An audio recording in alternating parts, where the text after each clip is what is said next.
Merhaba arkadaşlar, ben Bilmiş Oyunda'dan Özgür. Bugün sizlere oyun yerine değil bir bilgi göstereceğim arkadaşlar. Canon Mobile GM5 Plus GM5 Plus'ın müzik sesi koyamıyoruz biliyorsunuz. Yani telefona arama sesi koyulmuyor. Ben size onun çözümünü göstereceğim arkadaşlar. Bakın, seslere giriyoruz. Telefon sesi bakın. Ben koymuşum mesela. Bir program sayesinde koyuyorum onu.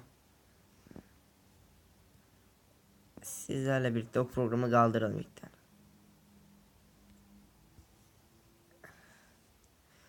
Dosya yöneticisi kaldırdık arkadaşlar. Bir şey dedi ama ne dedi acaba? Ses ayarına girdik. Telefon zil sesi. Bak, bu burada kalmış ama bakın. Normalde telefon sesi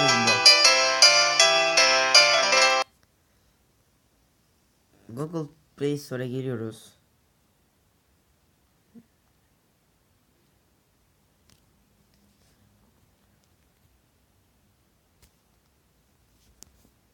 Ve buraya yazıyoruz ki arkadaşlar. Dosya yöneticisi. Programımızı indiriyoruz. Programımız inmiş arkadaşlar, gördüğünüz gibi.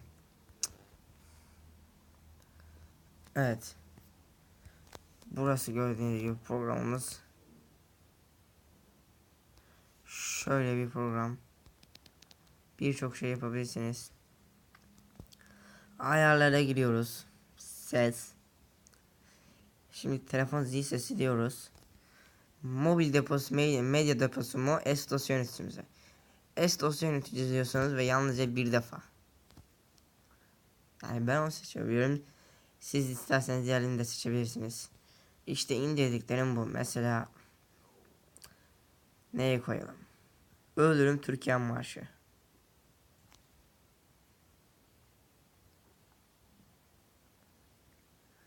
Bir dakika.